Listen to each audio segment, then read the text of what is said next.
You take your inhale, you roll into the arpeggio. It's well spaced, it's got density through it. You go to your destination note that's not accelerated into. You come back to the two G's. The second one is less than, which is on the third beat, is the least, right? So you always take your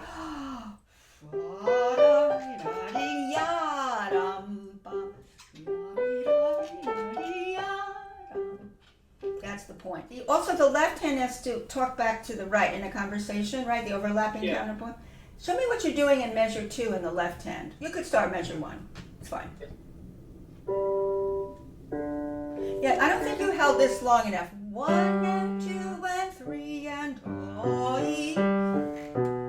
1 and 2 and 3 and ooh, yeah.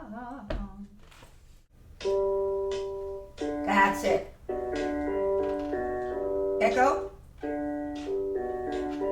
That's good.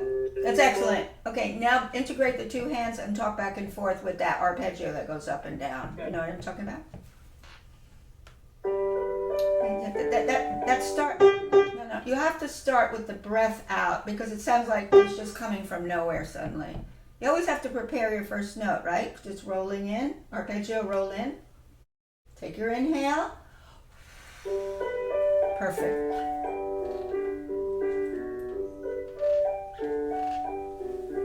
Good.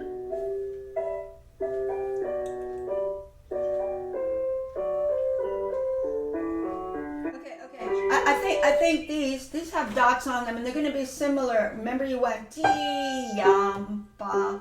You're going to do the same articulation when you have these two E's, right? So they go yum, yum, yum. See, I'm using my wrist a little so I don't Try that again. That's measure 5. Measure 5. Okay. Yum, bum, bee. That's Baroque. It's a Baroque type of articulation. Yum, bum, dotty, yum, bum, dotty, like you're singing it. Good. Up. See why that was better? Because you're also not doing that finger tapping. Deep, dot, dot, dot. You're not doing that anymore. You went T, right? It's almost like you're grouping the notes. Okay, now that left hand's a bit too loud. When you're holding that A, he does have a crescendo, but keep that a little bit more down because we want to still hear the A in measure 8. It's the melody note. Keep this down. I don't even keep it down. You just want to hear the A. So let me hear you do back to measure 5 and continue. Back to measure 5. Mezzo forte and not too much, gaspy sounding E's, but yum, bum, ba-da-dum, bum. Like you sing it. Take your inhale and exhale. Bum, ba-da-dum, bum, ba-da-dum,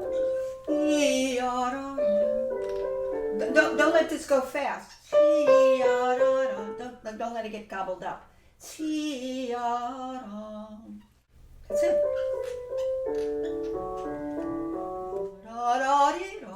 Yeah.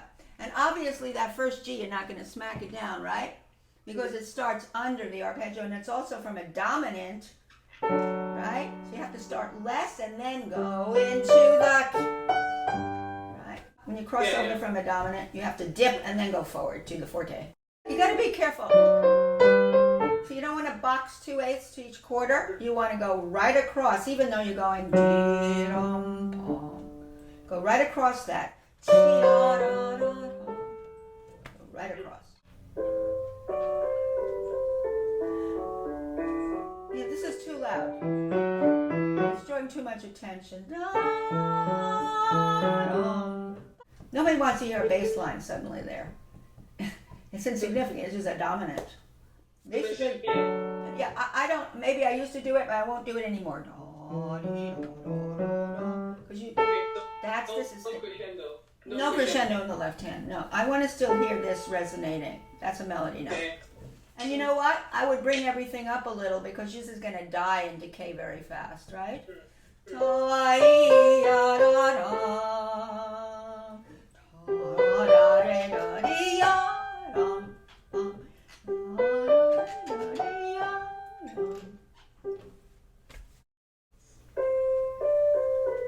Yeah, try not to get, you know what you have to fold in your repeated notes, your C's. Fold in all the repeated C's. The first C is the most important. The first C is okay, but then skirt around the other C's that you see in the next 4 notes, right? The next 4 eighth notes. Super. Yeah, this is still too low. Can you really tone this? Keep this way down. Way down. It's not a melody. It's not even to me counterpoint. I don't want to hear it. I want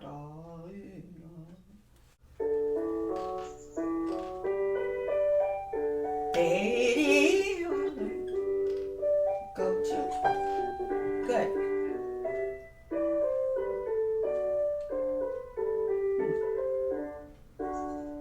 Yeah. So you have to avoid anything like. Remember that E is the important note, and then it drags out of the E, the 4 descending scale notes, so they have to drag out and be very legato. T, very, da da da, there, and finish, yum. Just avoid tapping the scale down. Okay, it's a long line, it's a group of notes, right? Yeah, that first note needs to be extracted. Extracted. So I'm doing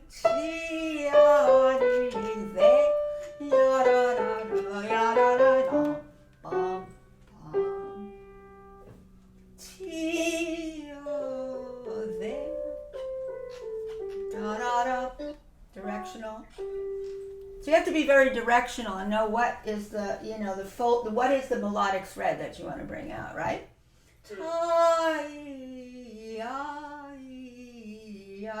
D, and finish to the end.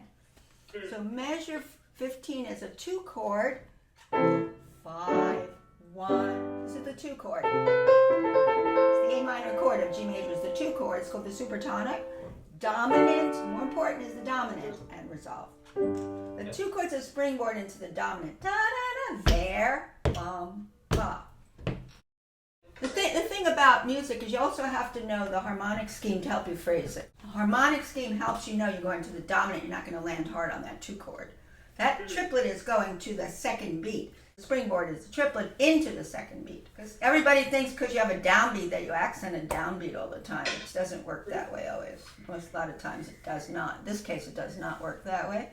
But in 13 and 14, your main notes are the E quarter and the D quarter, and those notes coming out of it are just sighing down out of it in a scale passage, right? I just draw them out with the wrist. You listen carefully to the tone of these notes, the tone of tone color.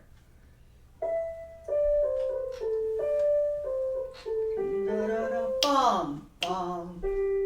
Now, that last note is a very long note. It's quarter note to dotted half, so you don't want to charge into a dotted half note, right? You don't charge into cadences anyway. So if you did, bum, see what I mean? Yeah. These little kind of delays that you need, they're not like you do in Chopin with a big delay. It's just a little delay makes a difference. Okay, go back to 13 again. Sing it out. It's MF. T-I-E. Like you were singing. You need some arm weight on your finger. You know what I mean by arm weight?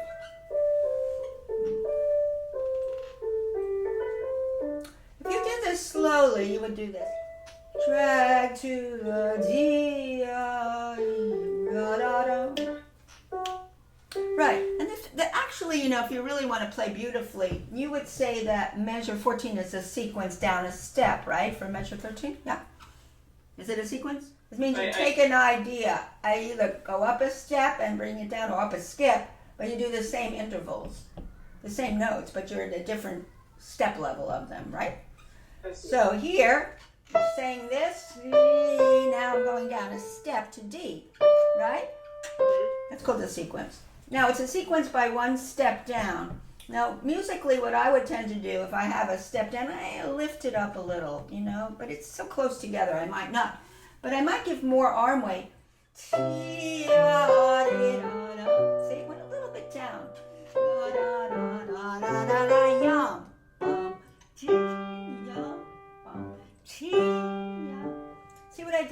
skipped slightly for the sequence down measure because it fell down. My voice fell down a little bit when I sang it, right?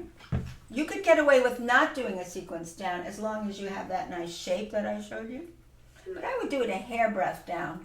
And then I'd have the springboard, triplet going to the dominant. So we know what we're doing. You gotta know what you're doing when you're phrasing. Okay, measure 13. First note.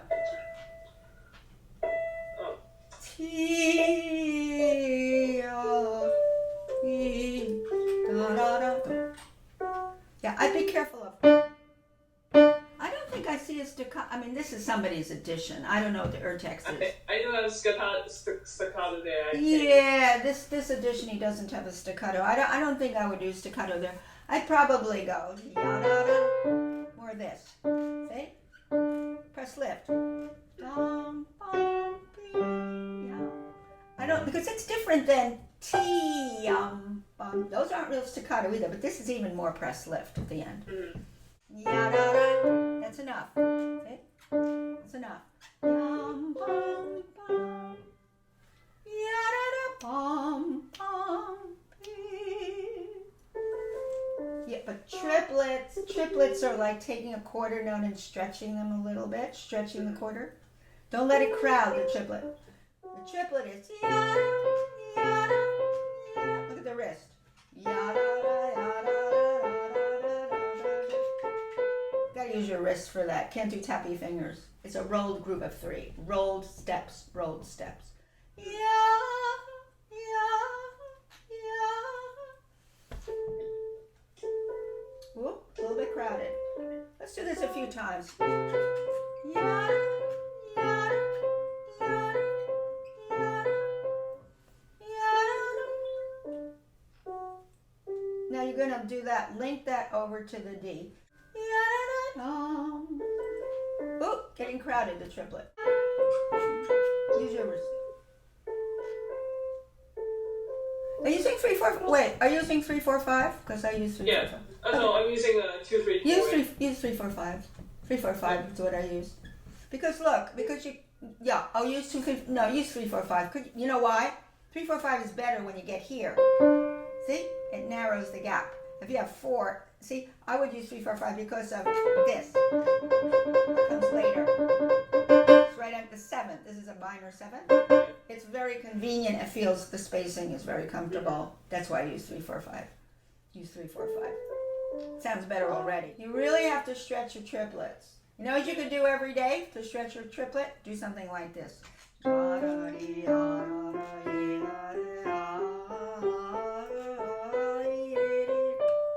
With 3, 4, 5s.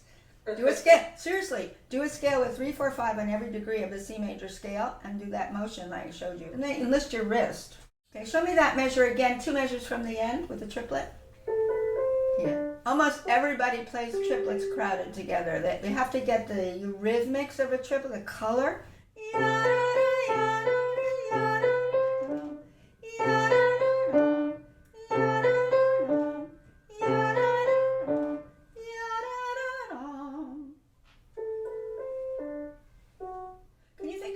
Through honey, so you have resistance. Like you're singing, you always have to go back to your vocal model. That how you would sing that. You wouldn't go da da da, and you'd have this spacing, right?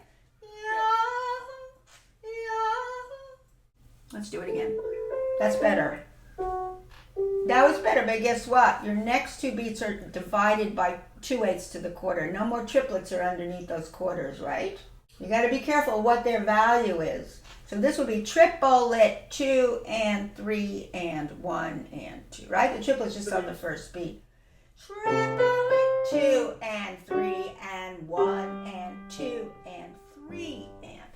Okay, now I want you to go back to 13. Remember the sequence, a little bit of a drop of your voice on measure 14. A little bit.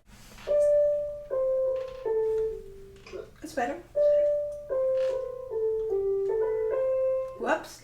No, this is much better because you're grouping your notes now with your descending scale there. That was very nice, and you didn't crowd it. You didn't accelerate. However, the triplet started getting crowded in and not being a real triplet. Can you start it from measure 14? Okay, much better. Did you hear how that triplet was better now?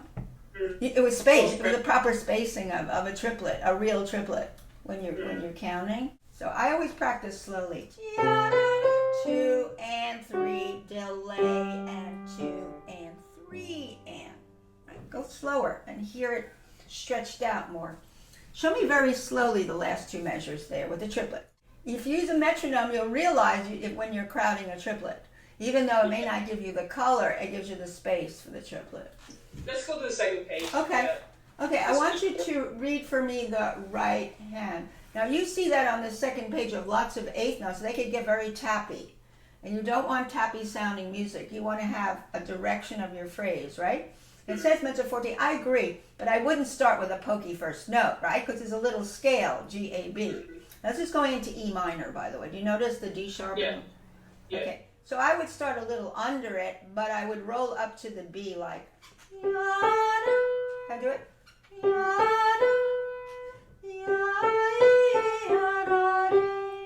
What does that remind you of? Those 2 short notes. The second measure. Exactly. So you have to comport that type of a short note with how you did it in measure 2. Okay, do some reading for me. Let's see what happens in the right hand. Just the right hand.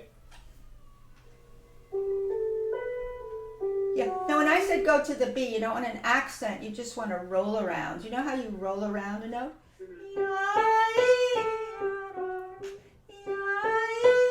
See how I use my wrist?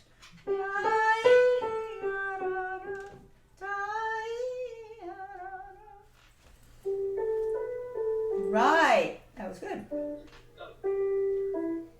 Now this can get very... I don't think you want that, do you? How did you do this? Remember the second measure? Oops. Yeah, this less. Good. And then very spaced. You have to space those quarter notes, don't you? You can't like accelerate or crowd the notes. Repeated notes, be real careful not to crowd them. Okay, now this should be a little bit more because it's higher. This I'd have a little bit more dynamic. T-I, dominant. Now we're going into dominant, tonic, and then dominant, right? Mm-hmm. So third measure is E minor. You can see by the left hand has a triad, E minor. But then it goes into dominant. So you're opening up the sound on a higher level of pitch, too. Okay, show me how you're doing the right hand there. The next 2 measures. Now this can get very much... I've got to do something else. What are you going to do with that? So it doesn't sound like there's 3 notes repeated again that make it go somewhere. Where are you going? I would start the G a little bit less, the first one, and then I get into the keys, and I make sure my destination is that next measure. Da-dum, bum, be-dum, bum. You know why? What does that resemble? Remember how we went T? Same here. This is a fifth. T. You see why it resembles what you did before? Do you know what I'm saying? Yeah, it goes to a dominant. Yeah, it goes to a dominant, but I need to lean into that F sharp. Oh, absolutely.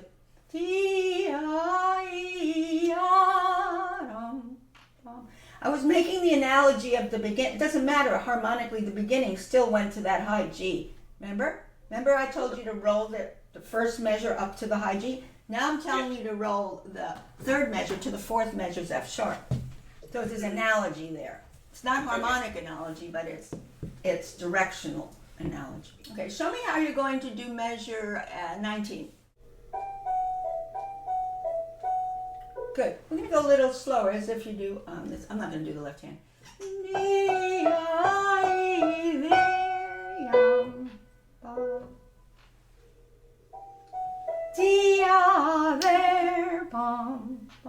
Right. It's not so much of putting a lot more arm weight, but it's just saying I'm higher now and I want to bring out a little bit more than the first 2 measures of the second page. Doesn't mean I'm going to get gangbusters loud, right? It's just the ins and outs of where you're going. Okay, now what happens next? This time, this editor, and I think he's kind of right, because it's kind of thinking we're doing the exact same thing we just did just now, except it's a little different in measure 22, right? But I think pulling this down, but with the same shape, would be nice. This would be like an echo. Instead of doing it softer. I think it's right because you don't want the same dynamic all the way through the piece, right? Okay, so pull that down like he says. Okay.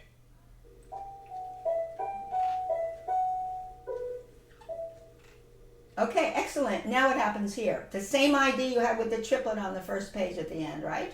The footage to the student having her lesson on the minuet. It lost disc memory on my side. I'm just going to finish it up so it doesn't leave you hanging. Where we left off was in measure 23 with the triplet going to the dominant B major chord to E minor cross into and measure 24. So I was going to show her that same analogy of triplet, quarter, quarter, resolve to the E minor, go dominant to tonic. So this idea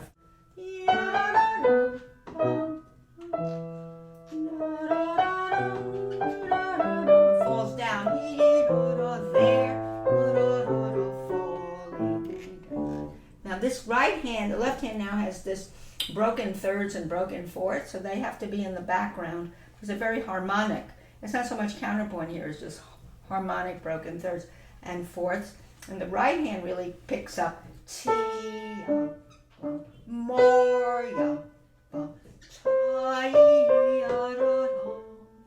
and you're back to